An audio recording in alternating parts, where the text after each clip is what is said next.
Alright, guys, let me just say something real quick. Seth Rollins, Mr. Money in the Bank. He's had a hell of a year in 2014. I'll admit it, he's had a hell of a year. Simply because three things. One, he was the leader of the Shield, and I always thought it was either Dean Ambrose or Roman Reigns as the leader. Nobody even knew who was the leader of the Shield until we found out Seth Rollins' turn on the Shield. So he was the leader all along. Because I always thought Ambrose was the leader, but it turns out it was Seth Rollins. So Seth Rollins was the leader of the Shield. Then he got rid of the Shield by turning heel on them, and that's when he joined the Authority. And he won Money in the Bank back at Money in the Bank. So I can't deny any of that because it's all true.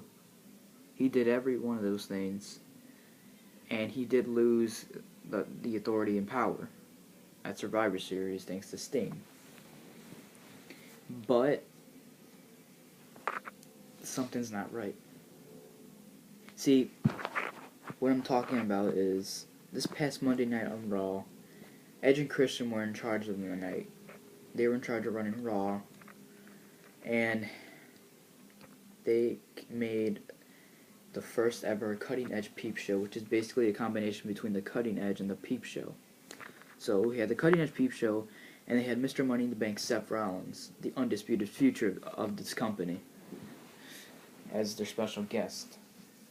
So Seth Rollins came out, but he seemed like he was in a good mood. Because he came out with some cups and like some new. He said he was gonna do something with a New Year's Eve toast to John Cena. Yeah, he invited John Cena and then he invited Brock Lesnar to the show as well. But Brock Lesnar only showed up at the end, but then John Cena showed up. You know, John Cena only showed up at the end, and then Brock Lesnar showed up at like right when they were showing the credits of the show. But anyways, enough of that. So Seth Rollins was a special guest on the Cutting Edge Peep Show, but he did something no one's expected for him. Now he was talking about Edge and Christian, and he said he grew up watching Edge and Christian because those guys were his favorite tag team of all time because he grew up watching them. Tell me if this makes any sense to you guys. Tell me if this makes any sense to you at all. This guy, he's watched these guys battle, year after year, while he was still a kid. And I'm talking about Seth Rollins. But, well, it didn't make any sense because he grew up watching Edge and Christian, and then he attacks Christian with the briefcase? Like, what? Like, why would he do that to his role models in the WWE? Why? I'll tell you why. Simply because he wants the Authority back. He's been begging every single week, ever since the Authority came out of power by Dolph Ziggler and Sting at Survivor Series. Seth Rollins has been begging each week after week after week after week. Like, it's just so annoying. He would come out to the ring and he would beg John Cena to bring back the Authority because John Cena is the only one who would bring back the Authority. So it got very annoying. Up to this point, it actually did happen. Yeah. It's true, it did happen. The Authority is back in power, and I'm not very happy about that. Now, you're probably all asking, how did Seth Rollins get John Cena to bring back the Authority? Simple. He threatened to break Edge's neck with the curb stomp on the briefcase. Because not only was John Cena on the Cutting Edge Peep Show, but before John Cena came out, Seth Rollins invited the Big Show, and then J&J Security were at ringside with him as well, but we thought he was going to invite John Cena, but he's invited the Big Show instead because they're all like buddies now. After the Big Show turned heel for like the 6 millionth time. So Big Show and Seth Rollins are buddies now, which no one cares about, but I will say they make one hell of a tag team. They do. Now, so here's what they all did. So we all knew that Seth Rollins and Brock Lesnar and Paul Heyman were all, as Michael Cole said, cahoots or something. Like they're all buddies because they've been planning this the whole time. So, well, yeah. So Seth Rollins, Brock Lesnar, and Paul Heyman, they're all buddies. They were planning this the whole time. And then John Cena, well, he had no other choice. You see, Edge has a surgically repaired neck. He's had a bunch of injuries on his neck. And he was almost, let's just say he was almost getting another broken neck because Seth Rollins threatened to curb stomp Edge, break his neck if Cena didn't bring back the Authority. So John Cena came down the ramp, running like crazy. He ran as fast as he could to save Edge before Seth Rollins could do what he was going to do. But then Seth Rollins was literally about to stomp on Edge's neck while he was laying in the briefcase, while Big Show was holding him down. And so Cena said, okay. Because Seth Rollins like, you know what I want, John. You know exactly what I want from you. And that's to bring back the Authority. And so John said, okay.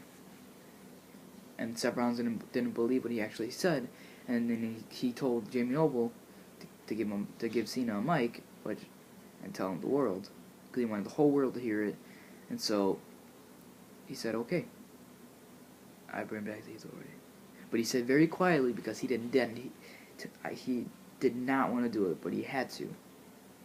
So he said, I bring back the Authority. So after he said that, man, were people mad. I was mad. Seth Rollins was going crazy. He was celebrating with the Big Show, saying about the Authority being back in power. So there's gonna be hell to pay now that the Authority's back in power. So who knows what's gonna happen on Raw tomorrow night? I don't know what's gonna happen, but it's not gonna be good. I tell you that. It's not gonna be pretty at all. Could there be another chance that the Authority could be out of power once again? Possibly, yes. But how? Could it be another returning Stain? Could it be another victory for Dolph Ziggler, getting rid of the Authority again? Or simply, it could be anything. Or Mr. McMahon could just fire the two. Whatever works. But the Authority, let's get to the point. The Authority's back. Nobody's happy about it. I'm definitely not happy about it. I tell you, when Cena had to bring back the Authority, no. I was like, no, don't do it, Cena. Because he would easily just run into the ring before Seth Rollins could even do anything and just attack Seth Rollins.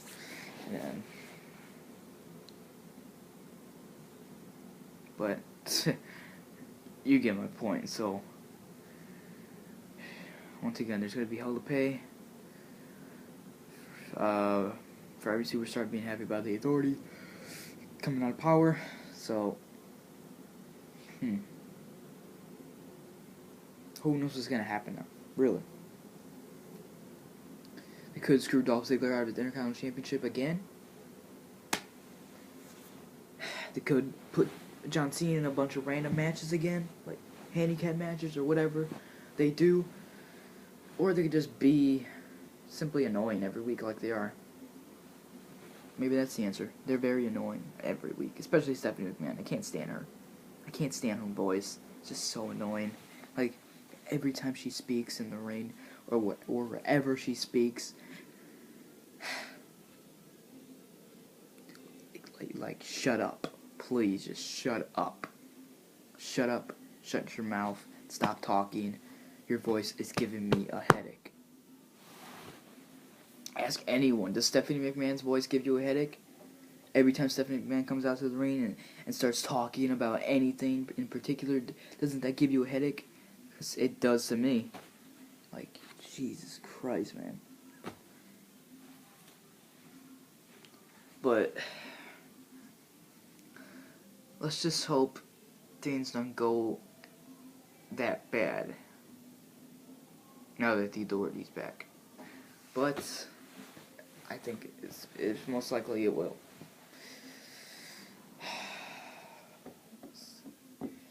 And how can Seth Rollins even do that? Because after John Cena did what he did, Seth Rollins still said, "Hey, you know me, I'm still gonna kill him anyway." So even though Rollins brought back the Authority, he was still gonna curb stomp Edge for no apparent reason, because he simply just didn't care anymore. And then Cena attacked him, and then Cena got knocked out by the Big Show, and then curb stomped by Seth Rollins. So. And then all of a sudden, when they're on the ramp, they're celebrating, out comes the Authority. And JBL's all happy, and JBL just, please shut up. Who cares if the Authority's back? I don't care. No one cares. Just shut up. Okay? Steph, you're already making this worse for us, JBL. The Authority's back.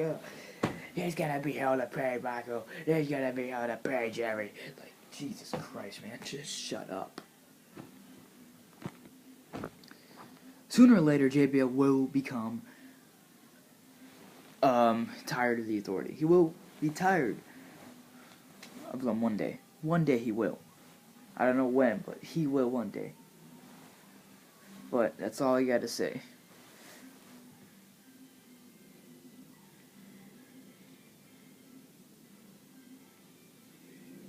But how dare Seth Rollins try to threaten a Hall of Famer, try to threaten a rated R superstar, try to threaten the career of Edge, and try to threaten him by breaking his neck, surgically repaired neck. He's had multiple surgeries on. See, this whole segment on Raw proves why Seth Rollins is the top heel ever in the WWE. Ever. People would say, oh, no, I could think of better people who would be a better heel, like Randy Orton, Edge, people like that. But no, Seth Rollins is the top heel in the WWE. Simply because he's had one hell of a year. I'll say it again. You know, I said it once, I'll say it again. He was the leader of the Shield. He dominated the Shield, got rid of the Shield. He won Money in the Bank. He's been Mr. Money in the Bank ever since. And he's the one who brought back the Authority, because he forced John Cena to bring back the Authority. One hell of a year for Seth Rollins. But who knows what's going to happen this year? Could it be worse? Could it be better for Seth Rollins? Could we see a face turn from Seth Rollins? Could we see a heel turn from Cena, which I would think will never happen? Who knows what's going to happen this year? I'm telling you. Some serious things are going to happen. They're going to go down this year in the WWE. So, that's all I got to say. Anyways, guys, that's all I got to say about Seth Rollins. Simply the top heel in the WWE, not Randy Orton, not Edge. You get my point. So, I will be reviewing Raw tomorrow night, so I'll let you know how that goes. Anyways, guys, that's it.